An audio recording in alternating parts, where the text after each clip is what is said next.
Hello नमस्कार दोस्तों, मैं विकास फास्ट लर्न में आप सभी का स्वागत है। दोस्तों, जो आज की हमारी क्लास होने वाली है वो स्वतंत्रता संघर्ष 1857, इसकी आज हम अपने क्लास में चर्चा करने वाले। दोस्तों, भारतीय राष्ट्रीय आंदोलन पर हमने क्लास बना लिया है। दोस्तों, अगर आप उसको नहीं देखे हैं तो आप हमारे channel Fast Learn by Vikas पर जाकर उसको देख सकते हैं। इसके साथ साथ केवीएस एनवीएस से संबंधित जो हिस्ट्री और ज्योग्राफी की क्लास है, यानी उसमें जो जीके की हमने क्लास बनाई है एनसीईआरटी की, दोस्तों उसको भी आप हमारे चैनल पर जाकर देख सकते हैं। तो हमारा जो आज का क्लास है वो स्वतंत्रता संघर्ष 1857 से संबंधित है। इसमें हम एनसीईआरटी यानी एनसीईआरटी को शामिल किए हैं। दोस्तों, इसके साथ साथ कुछ प्रश्न हमको एक्स्ट्रा भी मिले हैं, उसको भी हमने इसमें शामिल कर लिया है।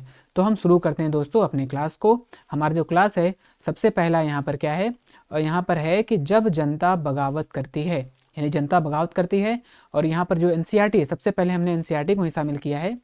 दोस्तों थोड़ा सा, हाँ 1857 और उसके बाद, यानी यहाँ पर हम पढ़ेंगे 1857 और उसके बाद, यानी 1857 की क्रांति हुई और उसके बाद कौन कौन सी घटनाएं हुई, इसको हमने इसमें शामिल किया है।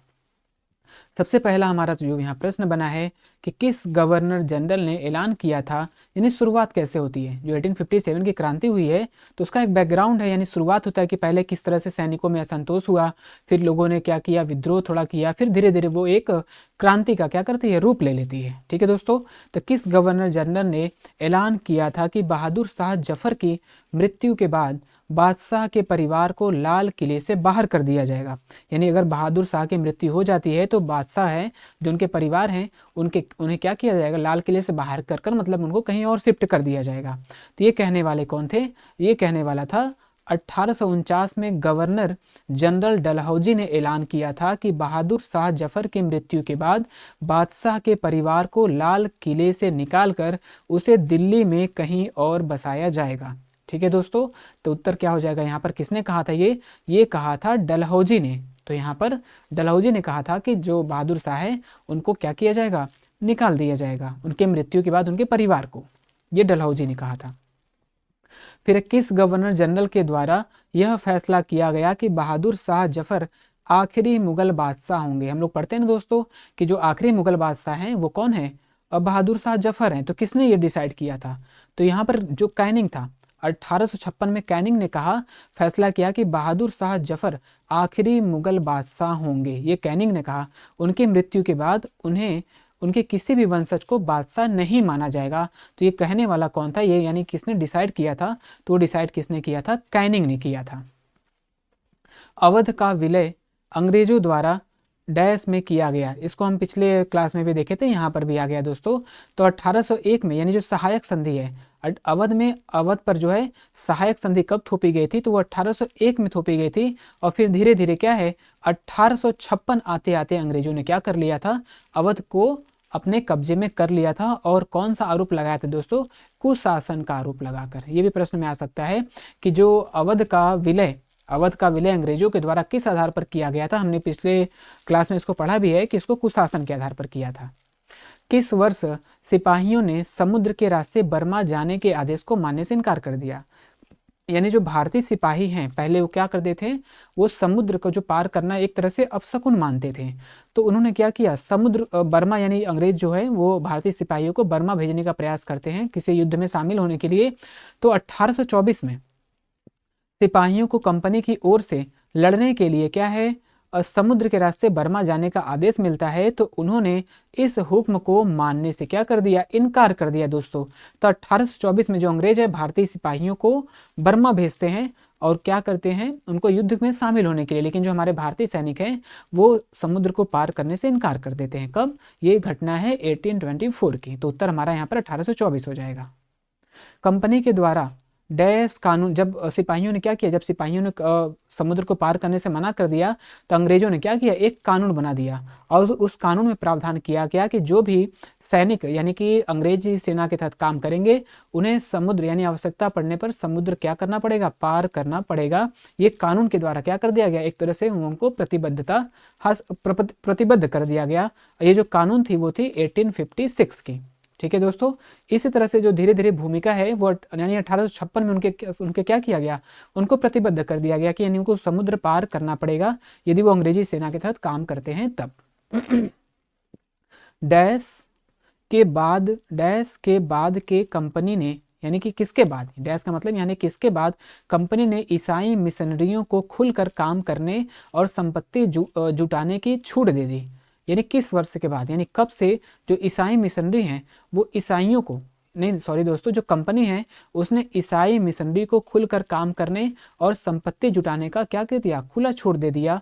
तो 1830 के बाद, कब दोस्तों, 1830 के बाद लिखा है, आप देखेंगे अंग्रेजी 1830 के बाद कंपनी ने ईसाई मिशनरियों को खुलकर काम करने और यहाँ तक कि जमीन व संपत्ति जुटाने की भी क्या कर दी, छूट दे दी। तो कब, 1830 के बाद उसने, उन लोगों ने ऐसा किया।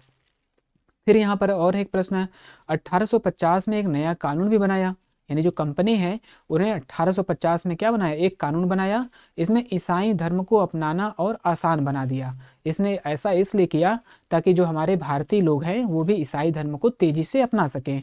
तो 1850 में कानून के द्वारा क्या किया इसने, एक कानून बना के ईसाई धर्म को जो प्रक्रिया है उसको क्या कर दिया, आसान बना दिया। और उन्होंने ऐसा घोषणा कर दिया कि जो मतलब कि जो भारतीय लोग हैं अगर ईसाई धर्म को अपनाते हैं तो उनको बहुत चीज़ों में क्या रियायत दी जाएगी। 84 नियमों की सूची, ये बात है 84 नियमों की सूची। हमें बस यहाँ पर एक प्रश्न ये है कि माझा प्रवास, जो माझा प्रवास है इसकी रचना किसके द्वारा की गई है। तो माझा प्रवास की रचना एक ब्राह्मण कौन है, कहाँ के, महाराष्ट्र के, महाराष्ट्र गांव के रहने वाले जो ब्राह्मण कौन है, विष्णु भट्ट गोडसे। यानी माझा प्रवास की रचना किसके द्वारा की गई है, विष्णु भट्ट गोडसे के द्वारा माझा प्रवास की रचना की गई है। यहाँ पर हमने प्रश्न में शामिल किया इसको कि माझा प्रवास की रचना किसके द्वारा किया गया है। तो माझा प्रवास की रचना है वो विष्णु भट्ट गोडसे के द्वारा किया गया है। फिर यहाँ पर जो सीताराम पांडे की यहाँ बात है, जैसे विष्णु भट्ट गोडसे, यहाँ पर सीताराम पांडे की बात है। इसमें इस स्लाइड को दोस्तों आप पढ़िएगा, हमने स्लाइड इसलिए शामिल किया है ताकि आप उसको अच्छे से देख लीजिएगा। और स्लाइड यानी कि हम अपने टेलीग्राम चैनल पे आपको प्रोवाइड कर देंगे, fast Learn by Vikas Telegram channel पे आपको ये स्लाइड मिल जाएगा, यानी कि PDF आपको मिल जाएगा। तो फिर क्या है, सूबेदार सीताराम पांडे, सूबेदार संस्मरण में मिलता है इन्होंने, यानी सीताराम पांडे ने अपने संस्मरण में लिखा है। ठीक है, सीताराम पांडे 1812 में बंगाल नेटिव आर्मी में सिपाही थे। सबसे पहले सीताराम पांडे के बारे में जानेंगे, ये क्या थे, बंगाल नेटिव आर्मी में ये सिपाही थे। ठीक है दोस्तों, 48, बस इतना पहला यहाँ तो यही है कि ये कहाँ थे, ये बंगाल नेटिव आर्मी में सिपाही थे। एक प्रश्न ये बन सकता है यहाँ पर। दूसरा, इन्होंने इनका जो संस्मरण है, यानी इनके जो कमांडिंग ऑफिसर थे कौन, नारगेट, इनके कमांडिंग ऑफिसर का था नारगेट। इन्होंने इनको प्रेरित किया, किस लिए, अपना संस्मरण लिखने के लिए इनको प्रेरित किया। फिर सीताराम ने 1861 में अवधी भाषा में, यहाँ बहुत सारे प्रश्न हैं, अवधी भाषा में अपने संस्मरण लिखे जिनका नाम नारगेट ने अंग्रेजी में अनुवाद किया। यानी कि इन्होंने अपनी जो सीताराम पांडे थे यानी कि अवधी भाषा में इन्होंने क्या किया, अपना संस्मरण लिखा। फिर जो नारगेट थे जिन्होंने इनको प्रेरित किया था, क्या है, फ्रॉम सिपाही टू सूबेदार, फ्रॉम सिपाही टू सूबेदार, यानी सिपाही से सूबेदार तक नाम से इसका प्रकाशन किया गया। एक तरह से प्रश्न यहाँ पर इस तरह से आ सकता है कि फ्रॉम सिपाही टू सूबेदार या फिर सिपाही से सूबेदार तक किसका संस्मरण है, तो ये सीताराम पांडे का है। यहाँ से अच्छा बन सकता है कि फ्रॉम सिपाही टू सूबेदार किसका संस्मरण है दोस्तों, ये सीताराम पांडे का है और इसकी रचना भी सीताराम पांडे ने किया है। इसका अंग्रेजी जो अनुवाद है वो नॉरगेट के द्वारा किया गया है। यहाँ पर ब्लैंक साइड लग गया। फिर प्रश्न है हमारा आगे, 28 मार्च 1857 को मंगल पांडे को किस स्थान पर फांसी दिया गया, ये बताना है हमें। मेरठ में, दिल्ली में, झांसी में या फिर बैरकपुर में। तो 29, हमको डेट भी याद रखना है, कब की बात है ये, 29 मार्च 1857। 1857 को जो मंगल पांडे थे इनको बैरकपुर में क्या किया, बैरकपुर में अफसरों पर हमला करने के आरोप में फांसी पर लटका दिया गया। ठीक है दोस्तों, तो जो मंगल पांडे हैं इनको ये 29 मार्च, अच्छा यहाँ पर गलती हो गई दोस्तों, 28 मार्च नहीं, यहाँ पर 29 मार्च रहना चाहिए, यहाँ पे आप करेक्ट कर लीजिएगा। तो बैरकपुर यहाँ पर भी है और यहाँ स्लाइड में भी शामिल है, 29 मार्च को यहाँ पर क्या किया गया है, इनको फांसी की सजा दी गई है। माफ़ी चाहेंगे दोस्तों, यहाँ पर थोड़ी समस्या आ गई थी। हम फिर से आते हैं अपने प्रश्न पर। तो 29 मार्च 1857 को, यहाँ पर हमने इसको करेक्ट कर दिया है, 29 मार्च 1857 को मंगल पांडे को क्या कर दिया गया, और फांसी की सजा दी गई थी दोस्तों। ठीक है, और ये कहाँ पर दिया गया, ये बैरकपुर में दिया गया था। तो उत्तर यहाँ पर क्या हो जाएगा, बैरकपुर हो जाएगा। फिर आगे प्रश्न पे चलते हैं हम। किस स्थान पर तैनात सिपाहियों के द्वारा चर्बी लगे कारतूस का इस्तेमाल करने से इनकार कर दिया गया? कहाँ पर, यानी कहाँ के जो सिपाही हैं इन्होंने चर्बी लगे कारतूस को इस्तेमाल करने से मना कर दिया? तो इसके चंद दिन बाद मेरठ में, सबसे पहले तो हम देखेंगे कहाँ पे, मेरठ में, यानी बैरकपुर में जो मंगल पांडे की घटना हुई, इसके बाद मेरठ में क्या हुआ, मेरठ में जो सिपाही थे उन्होंने इसको क्या कर दिया, इसका प्रयोग करने से, यानी इसका प्रयोग करने से इन्होंने मना कर दिया दोस्तों। और ये घटना कब की है, 9 मई, यानी 9 मई, यानी अभी हम लोगों ने पढ़ा कि 29 मार्च को उनको फांसी दी गई, फिर मार्च के बाद अप्रैल, फिर मई का महीना आता है, 9 मई 1857 को, 9 मई 1857 को बैरकपुर में, ये मेरठ, अच्छा मेरठ में दोस्तों, मेरठ में जो सैनिक थे उन्होंने क्या कर दिया, चर्बी लगे कारतूस का इस्तेमाल करने से मना कर दिया था। तो उत्तर हमारा यहाँ पर हो जाएगा मेरठ। अगर हमको दिन पूछेगा, इसकी तिथि पूछेगी, तो ये यहाँ स्लाइड में है 9 मई 1857 की घटना है। 1857 की क्रांति की शुरुआत कहाँ से हुई थी, ये कहाँ से हुई दोस्तों? तो सबसे पहले इसकी शुरुआत हुई है 10 मई, यानी जो इसकी पहली घटना हुई थी वो 10 मई को हुई थी। और कहाँ पर, मेरठ में। ठीक है दोस्तों, 10 मई मेरठ में, 10 मई 1857 को इस घटना की यानी क्रांति की शुरुआत कहाँ से होती है, मेरठ से होती है। और 10 मई जो तिथि है, 10 मई 1857 को मेरठ से इसकी शुरुआत होती है। 3 जुलाई 1857 को, 3 जुलाई 1857 को 3000 से ज़्यादा विद्रोही बरेली से दिल्ली आ पहुंचे। ठीक है दोस्तों, कब, 3 जुलाई, यानी कि 3 जुलाई 1857 को 3000 से ज़्यादा सैनिक विद्रोही जो थे वो बरेली से दिल्ली आ पहुंचे। तो ये भी हमें याद रखना है कि बरेली से दिल्ली लगभग 3000 से ज़्यादा सिपाही थे। और कब पहुंचे थे, 3 जुलाई 1857 को पहुंचे थे। और फिर उन्होंने जाकर वहाँ पर पूरी तरह से विद्रोह कर दिया था। 1857 के सेनानी देश की सत्ता किसे सौंपना चाहते थे, यानी जो विद्रोह हुआ तो विद्रोही क्या चाहते थे, अगर विद्रोह अंग्रेजों को भगाना चाहते हैं तो सत्ता किसे सौंपेंगे, तो वो क्या है, वो मुगल सम्राट, जो मुगल सम्राट बहादुर शाह जफर हैं उनको देश का शासन सौंपना चाहते थे। यानी जो विद्रोही है वो बहादुर शाह जफर को क्या देश का शासन सौंपना चाहते थे। ठीक है दोस्तों, आगे प्रश्न पर चलते हैं हम अपने। अगला प्रश्न है हमारा, 1857 की क्रांति में दिल्ली से विद्रोहियों का नेतृत्व करता कौन था, यानी दिल्ली से जो विद्रोही थे इनका नेतृत्व किसने किया था। ठीक है दोस्तों, तो दिल्ली से जो नेतृत्व करने वाले कौन थे, वो थे बहादुर शाह जफर। यानी बहादुर शाह जफर जो नेतृत्व का 10 मई, फिर 12 मई को ये क्या हुए, 2 दिन बाद, ये 2 दिन बाद ही कहाँ पहुँच गए थे, 2 दिन बाद ये लोग सारे जो विद्रोही थे वो दिल्ली पहुँच गए। फिर वहाँ पर दिल्ली पहुँचकर इन्होंने क्या किया, बहादुर शाह जफर को अपना नेता घोषित कर दिया। तो बहादुर शाह जफर थे, इन्होंने क्या किया, इनका नेतृत्व संभाल लिया था। तो यहाँ पर 18 दिल्ली से जो विद्रोही के नेता थे वो कौन थे, वो बहादुर शाह जफर थे। 1857 की क्रांति में कानपुर से कौन नेता थे, यानी सभी जगहों पे अलग अलग विद्रोह हुआ और उसके जो नेतृत्व करने वाले थे वो अलग अलग जो नेता थे। ठीक है दोस्तों, तो कानपुर से नेतृत्व करने वाले कौन थे, आप देखेंगे कि स्वर्गीय पेशवा बाजीराव के दत्तक पुत्र, ये कौन थे, स्वर्गीय पेशवा बाजीराव के दत्तक पुत्र नाना साहब, यानी नाना साहब क्या थे, पेशवा बाजीराव के दत्तक पुत्र थे, ये कानपुर से। ठीक है, कानपुर में इन्होंने क्या किया, यहाँ पर कुंवर नाना साहब प्रश्न में शामिल नहीं है। अच्छा, तो यहाँ पे मिस्टेक है दोस्तों, नाना साहब, यानी कि नाना साहब, यहाँ पर भी टाइपिंग मिस्टेक है दोस्तों, छोड़ते हैं इसको, हम आते हैं अपने प्रश्न पर। तो जो नाना साहब हैं, नाना साहब ने कानपुर से विद्रोहियों का क्या किया था, नेतृत्व किया था। यहाँ पर एक प्रश्न हम और देख सकते हैं, यहाँ पर फिर क्या है, पेशवा घोषित कर दिया, यानी उन्होंने खुद को अपना पेशवा यहाँ का पेशवा घोषित कर दिया। और उन्होंने ऐलान किया कि बहादुर शाह जफर के तहत गवर्नर हैं, किसके तहत, यानी कि जो भी लोग थे वो अधीनता किसकी स्वीकार कर रहे थे, वो बहादुर शाह जफर की ही अधीनता स्वीकार कर रहे थे, क्योंकि वो अंतिम सत्ता यानी बहादुर शाह जफर को ही सौंपना चाहते थे। ठीक है, तो हमें ये भी ध्यान में रखना है। नवाब वाजिद अली शाह के बाद, यानी जो अवध के नवाब थे वाजिद अली शाह, उसके बाद लखनऊ का नवाब किसे घोषित किया गया, बिरजिस कद्र को, हजरत महल को, नाना साहब को, बहादुर शाह जफर को। तो ये नवाब वाजिद अली शाह के जो बेटे थे उनका नाम था बिरजिस कद्र, यानी कि नवाब वाजिद अली शाह के बाद लखनऊ का जो नवाब बने वो किसे बनाया गया, बिरजिस कद्र को बनाया गया। हजरत महल इनकी माता का नाम था। 1857 की क्रांति में लखनऊ से विद्रोहियों का नेतृत्व किसने किया? तो लखनऊ से जो नेतृत्व किया था वो, ये तो नवाब बन गए थे लेकिन ये शायद उम्र में छोटे थे, लेकिन जो नेतृत्व संभालने वाली थी कौन थी? वो बेगम हजरत महल थी। यानी दिल्ली से किसने संभाला था? बेगम हजरत महल ने संभाला था। 1857 की क्रांति के दौरान किसने कहा कि हमारे लोग विरोधियों की संख्या और लगातार लड़ाई से थक गए हैं? ये किसने कहा था? यानी एक लेटर, यानी टेलीग्राम में, यानी टेलीग्राम के थ्रू इसने एक अपने जैसे उच्च अधिकारी होते हैं, अंग्रेज अधिकारी ने क्या किया था? अब मैसेज भेजा था। इस मैसेज में टाइलर है, जो टाइलर ने क्या कहा था? टाइलर ने कहा था कि हमारे लोग विरोधियों की संख्या और लगातार लड़ाई से थक गए हैं। ये कहा था टाइलर ने। यानी कि इससे ये पता होता है कि जो 1857 की क्रांति है वो काफ़ी बड़े यानी व्यापक स्तर पर हुई थी और अंग्रेजों के दांत खट्टे कर दिए थे। 1857 के विद्रोह में मौलवी अहमदुल्ला किस क्षेत्र का नेतृत्व किए थे?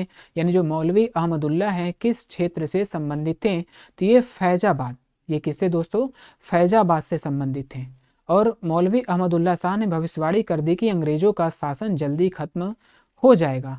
और जो मौलवी अहमदुल्ला, इनका पूरा नाम मौलवी अहमदुल्ला शाह है, ठीक है दोस्तों। और ये अंग्रेजों के बहुत ही कट्टर दुश्मन थे। यानी अंग्रेज क्या थे? इनसे बहुत ही क्या थे? खिलाफत थे, क्योंकि इन्होंने बहुत बहुत बड़े पैमाने पे इन अंग्रेजों का विरोध किया था। तो यहाँ पर उत्तर हमारा फैजाबाद हो जाएगा। यहाँ फिर आता है हमारा जो 57 की क्रांति है, इसमें रानी लक्ष्मीबाई ने कहाँ से नेतृत्व किया था? यानी रानी लक्ष्मीबाई किस क्षेत्र की नेता थी? तो जो लक्ष्मीबाई थी वो कहाँ की थी? वो झांसी, इन्होंने झांसी से नेतृत्व किया था। रानी लक्ष्मीबाई का जो जन्म स्थान है दोस्तों, ये क्या है? वाराणसी है। ये वाराणसी है। इनके बचपन का नाम भी प्रश्न में एक बार पूछा हुआ है कि रानी लक्ष्मीबाई का जो जन्म स्थान है वो कहाँ है? वो वाराणसी है। इनके बचपन का नाम जो है मणिकर्णिका, मणिकर्णिका, इनके बचपन का नाम मणिकर्णिका है। इनका जो जन्म स्थान है वाराणसी है। इन्होंने झांसी से क्या किया था? नेतृत्व किया था। और किसके साथ? रानी लक्ष्मीबाई भी विद्रोही सिपाहियों से जा मिली। विद्रोही सिपाही मतलब कि जो सैनिक थे इनसे मिली। और उन्होंने नाना साहब के सेनापति तात्या टोपे, यानी नाना साहब के जो सेनापति थे कौन थे? तात्या टोपे थे। उनके साथ मिलकर, यानी कि जो झांसी की रानी थी, इन्होंने नाना साहब के जो सेनापति थे तात्या टोपे, उनके साथ मिलकर इन्होंने अंग्रेजों से क्या किया था? अब मोर्चा संभाला था, यानी अंग्रेजों से लोहा लिया था। बरेली के सिपाहियों का नेतृत्व किसके द्वारा किया गया? अभी हम लोगों ने पढ़ा है कि 3 जुलाई 1857 को, अभी जस्ट हम लोग ऊपर ने देखा है कब दोस्तों? 3 जुलाई, 3 जुलाई 1857 को, 1857 को 3000 से ज़्यादा सैनिक कहाँ पहुँच गए? बरेली से दिल्ली पहुँच गए। तो इनका नेतृत्व किसके द्वारा किया गया था? तो बरेली के सिपाही जो थे वो थे बख्त खान। बख्त खान ने इनका क्या किया था? नेतृत्व किया था। फिर क्रांति में बिहार से किसने नेतृत्व किया था? ये थे बिहार के जगदीशपुर के, बिहार के जगदीशपुर के थे दोस्तों ये। इनका नाम है कुंवर सिंह। जो बिहार के जगदीशपुर, यानी जो आरा के समीप शायद जगदीशपुर पड़ता है, वहां से थे ये कुंवर सिंह। यानी कुंवर सिंह ने बिहार से क्या किया था? 1857 में जो विद्रोही थे उनका नेतृत्व किया था। फिर यहाँ पर विद्रोही की बात करते हैं। 3 सितंबर 1857 को अंग्रेजी सेना, यानी जब अंग्रेजी सेना थक हार मान गई तो क्या किया?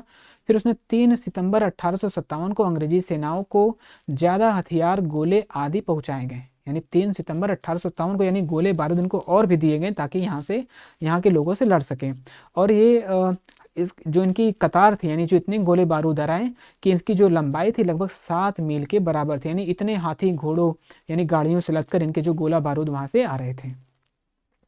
1857 के विद्रोह के दौरान अंग्रेजों ने दिल्ली पर दोबारा अधिकार कब कर लिया था?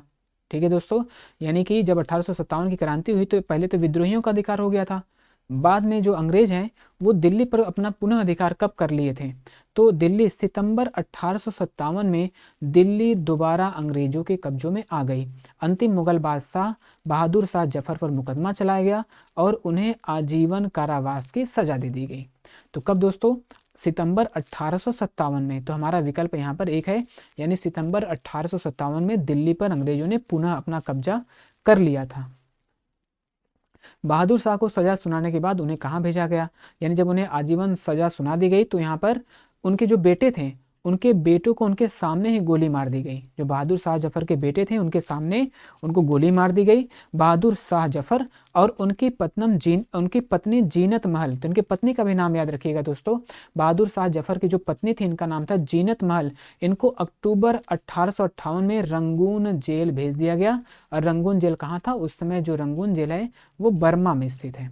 ठीक है दोस्तों, ये बर्मा में स्थित है। और नवंबर 1862 में बहादुर शाह की क्या हो जाती है? मृत्यु हो जाती है। तो ये सारे हैं डेट, तिथि, जगह सब महत्वपूर्ण हैं, सबको आप याद रखिएगा। तो बहादुर शाह को सजा सुनाने के बाद इनको रंगून भेज दिया गया। ठीक है, और इनकी पत्नी के साथ, इनकी पत्नी का नाम जीनत महल है। और नवंबर 1862 में वहां पर बहादुर शाह जफर की मृत्यु हो जाती है। अंग्रेजों से लड़ते हुए रानी लक्ष्मीबाई ने वीरगति कब प्राप्त किया था? तो मार्च 1858 में लखनऊ अंग्रेजों के कब्जे में चला गया। ठीक है, यानी कि ये भी पूछ सकता है कि लखनऊ पर अंग्रेजों ने कब्जा कब कर लिया था? तो मार्च 1857 में कर लिया गया था। जून 1858 में रानी लक्ष्मीबाई को शिकस्त हुई और उन्हें मार दिया गया। कब दोस्तों? जून 1858 में। तो यहाँ पर अब देखेंगे जून 1858 में, यानी कि रानी लक्ष्मीबाई को क्या कर दिया गया? मार दिया गया। फिर अब इसके बाद है इसमें भी प्रश्न आता है कि 1857 की क्रांति में जो छापा मार युद्ध है, छापा मार युद्ध किसके द्वारा किया जा रहा था? तो जो तात्या टोपे थे, तात्या टोपे क्या थे? छापा मार युद्ध चलाते रहे। किसके सहयोग से? ये आदिवासियों और किसानों के सहयोग से। यानी कि 1857 की क्रांति में आदिवासियों और किसानों के सहयोग से जो तात्या टोपे थे वो छापा मार युद्ध चला रहे थे। विद्रोह के बाद के साल, यानी विद्रोह यहाँ पर समाप्त हुआ। फिर अंग्रेजों ने 1859 के आखिर तक देश पर अपना दोबारा नियंत्रण कर लिया। यानी कि फिर 1859 में, यानी एक तरह से इन्होंने भारत पर अपने नियंत्रण को पूरी तरह से फिर से कायम कर लिया। फिर यहाँ पे क्या है दोस्तों?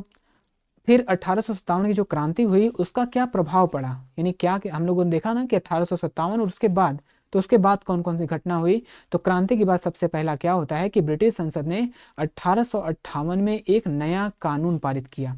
ठीक है दोस्तों, यानी कि जब 57 की क्रांति होती है इसके बाद ब्रिटिश संसद में 1858 का एक कानून पारित होती है। और फिर इसी कानून के जरिए जो ब्रिटिश ईस्ट इंडिया कंपनी के सारे अधिकार ब्रिटिश साम्राज्य के हाथों में सौंप दिया जाता है। यानी 1858 में ये घटना है, संभवतः मुझे ख्याल है 1 नवंबर 1858।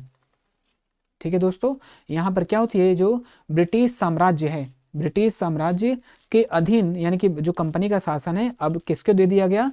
ब्रिटिश साम्राज्य को दे दिया गया 1858 के कानून के तहत।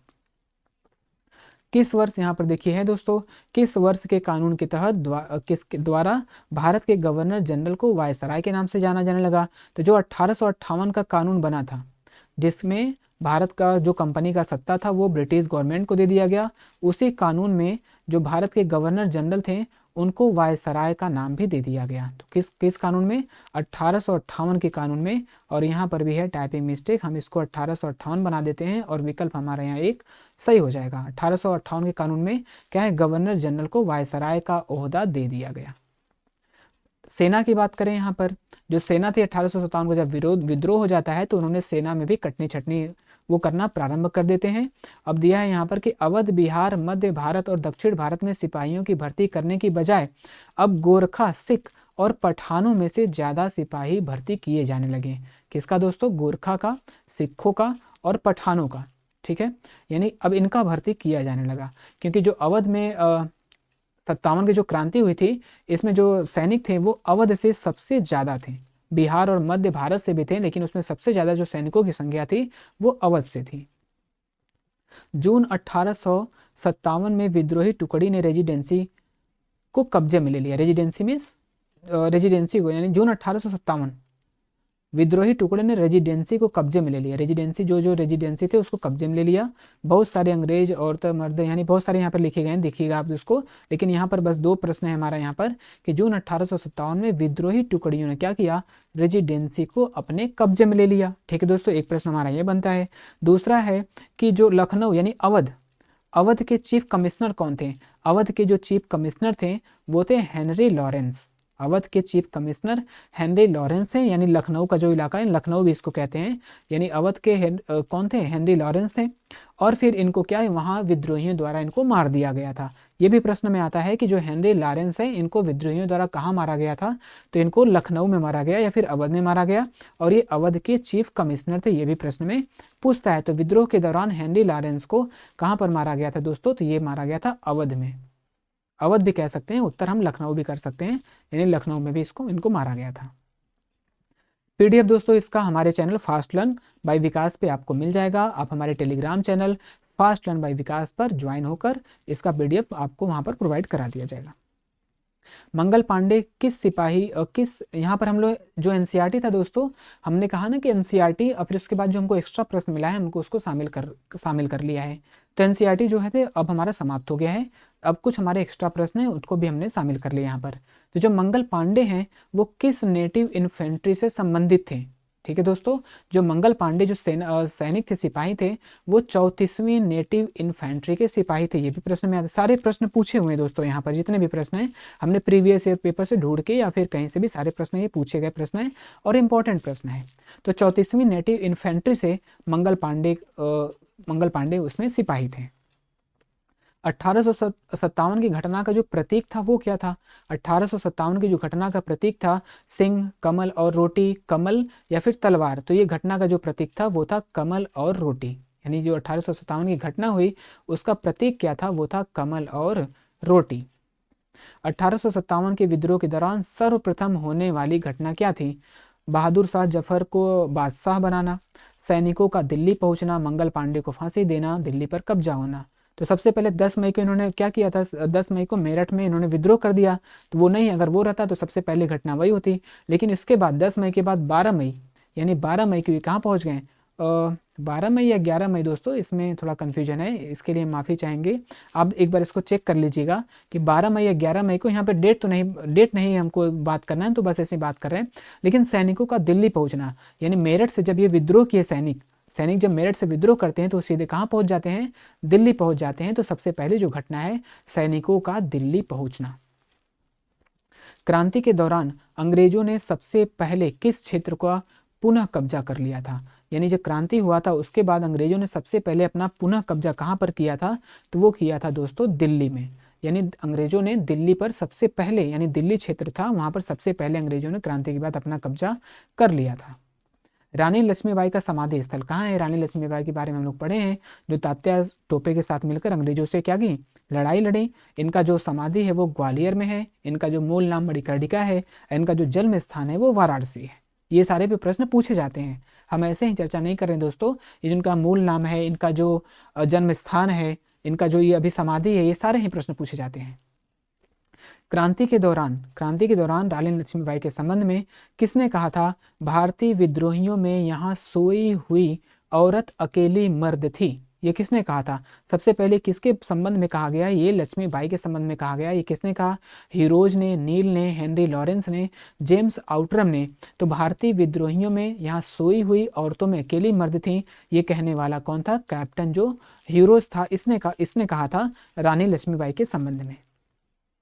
इलाहाबाद से आंदोलन का नेतृत्व किसने संभाला था, जो इलाहाबाद के जो नेतृत्व है इसको संभालने वाले कौन थे, वो थे मौलवी लियाकत अली। यहाँ से इलाहाबाद से इन्होंने जो सैनिक थे उनका इन्होंने समर्थन किया था, यानी उनका नेतृत्व किया था।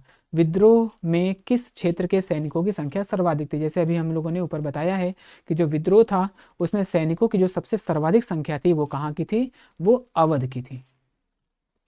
नाना साहब के कमांडर इन चीफ कौन थे, हम लोगों ने ऊपर पढ़ा है कि जो नाना साहब के कमांडर थे वो कौन थे, तात्या टोपे। ठीक है दोस्तों, और तात्या टोपे का जो मूल नाम था वो था रामचंद्र पांडुरंग। शायद इसमें हमने प्रश्न को लिया है, देखते हैं। हाँ ठीक है दोस्तों, यहाँ पर प्रश्न भी शामिल है मेरा। तात्या टोपे का वास्तविक नाम क्या था, तो इनका तात्या टोपे का जो वास्तविक नाम था वो था रामचंद्र पांडुरंग। तो ये भी प्रश्न पूछा हुआ है। निम्न में से किसके द्वारा क्रांति का नेतृत्व असम, यानी असम में 1857 की जो क्रांति हुई, असम में इसका नेतृत्व किसके द्वारा किया गया था, आदिवासी समूह, रानी गैडिनल्यू, दीवान मनीराम दत्त या फिर रमा देवी। तो असम में जो नेतृत्व किया गया था वो किया था दीवान मनीराम दत्त के द्वारा असम में विद्रोहियों का नेतृत्व किया गया था। विद्रोह के दौरान किस नेता के खिलाफ अंग्रेजों ने 50,000 रुपए का इनाम रखा था? अभी हमने ऊपर डिस्कस किया है कि जो मौलवी अहमदुल्ला शाह हैं ये अंग्रेजों के क्या थे, सबसे घोर यानी कट्टर दुश्मन थे। ये कट्टर दुश्मन थे। ठीक है दोस्तों, कौन? मौलवी अहमदुल्ला शाह। इसीलिए अंग्रेजों ने इनको पकड़ने के लिए इन पे क्या किया था, 50,000 रुपए का इनाम रखा था। तो किसके खिलाफ, और ये कहाँ से संबंधित है? ये फैजाबाद से संबंधित है। हम लोगों ने इसको भी पढ़ा ऊपर।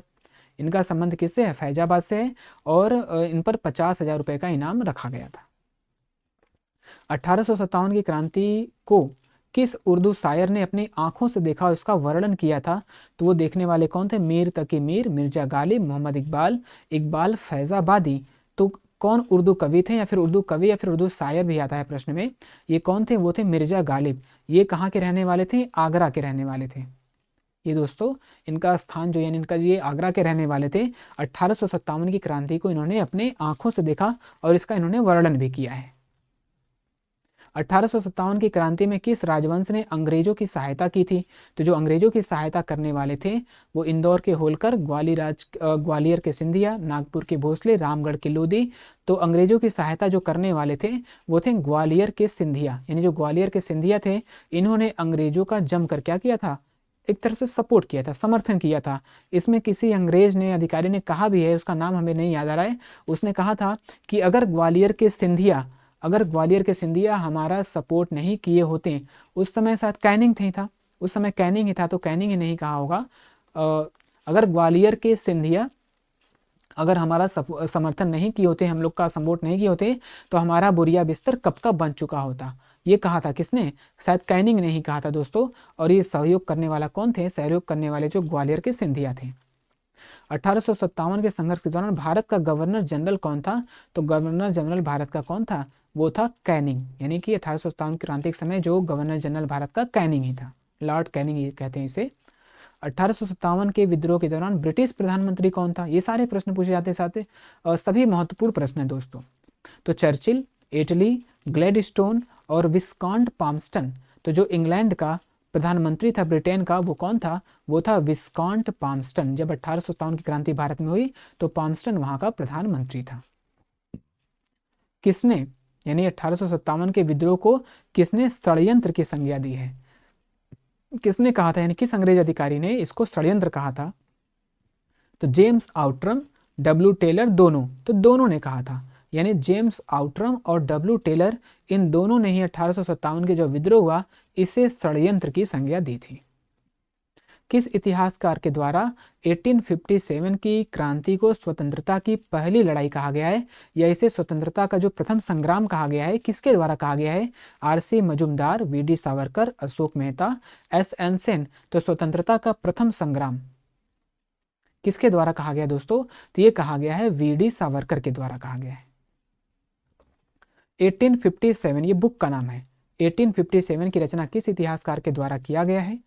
किस इतिहासकार के द्वारा किया गया? जो इसके सरकारी इतिहासकार भी थे, यानी जो 1857 की घटना हुई है उसके सरकारी इतिहासकार कौन थे? और इन्होंने, जो सरकारी इतिहासकार थे, इन्होंने इतिहास की रचना की, और जो इन्होंने रचना की वो 1857 बुक के नाम से क्या होती है? प्रकाशित होती है दोस्तों। तो इसकी रचना करने वाले कौन थे? वीडी सावरकर, सुरेंद्र नाथ सेन, जिसे एसएन सेन भी कहते हैं, नाम से भी दोस्तों, अलग नहीं है। यहाँ पर ताराचंद्र है, फिर आरसी मजुमदार है। तो 1857 की जो रचना करने वाले थे वो थे सुरेंद्र नाथ सेन। और ये क्या थे? ये इसके सरकारी इतिहासकार भी थे जो 1857 की क्रांति की यह घटना हुई थी। किस इतिहासकार ने कहा, किस इतिहासकार के द्वारा कहा गया कि तथाकथित प्रथम राष्ट्रीय स्वतंत्रता संग्राम न प्रथम था, न राष्ट्रीय था, और न ही स्वतंत्रता संग्राम था? यानी ये कहा था आरसी मजुमदार ने कहा था कि जो 1857 की क्रांति हुई ये तो न तो प्रथम था, न तो राष्ट्रीय था, न ही ये स्वतंत्रता संग्राम था। ये आरसी मजुमदार के द्वारा कहा गया है। 1857 की क्रांति के बाद भारतीय शासन व्यवस्था को महारानी विक्टोरिया के हाथों में किस वर्ष सौंप दिया गया? तो ये जो सौंपा गया 1857 में ही सौंपा गया, लेकिन जो डेट है वो है 1 नवंबर। हमने शायद ऊपर डिस्कस किया इसको। 1 नवंबर 1858 में क्या होता है?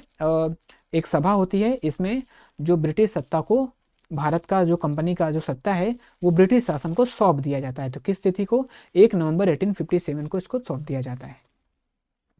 1857 के विद्रोह के बाद ब्रिटिश सरकार के द्वारा भारतीय फौज के गठन के लिए किस आयोग का गठन किया गया? यानी जो भारतीय फौज है उसमें काफ़ी बदलाव किया। अभी हमने ऊपर पढ़ा है कि भारतीय फौज को जो अवध थे, बंगाल थे, इन फौजों को हटाकर फिर जो दूसरे क्षेत्र हैं उससे सैनिकों को शामिल किया जाए। तो इसके लिए इन्होंने क्या किया? एक आयोग का गठन किया गया, जो जिस नाम से वो आयोग कौन था? वो आयोग था पील कमीशन, यानी पील आयोग। यानी पील आयोग का गठन किया गया, जो क्या करेगा? भारतीय जो अंग्रेज सैनिक हैं उनके लिए सैनिकों का गठन करेगा। दोस्तों यहाँ पर क्लास हमारा समाप्त होता है।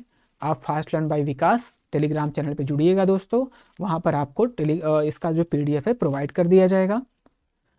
चैनल को दोस्तों लाइक करिए, शेयर करिए और सब्सक्राइब करिए दोस्तों। और क्लास हमारा समाप्त होता है। आप सभी का बहुत बहुत धन्यवाद दोस्तों हमारे क्लास में जुड़ने के लिए।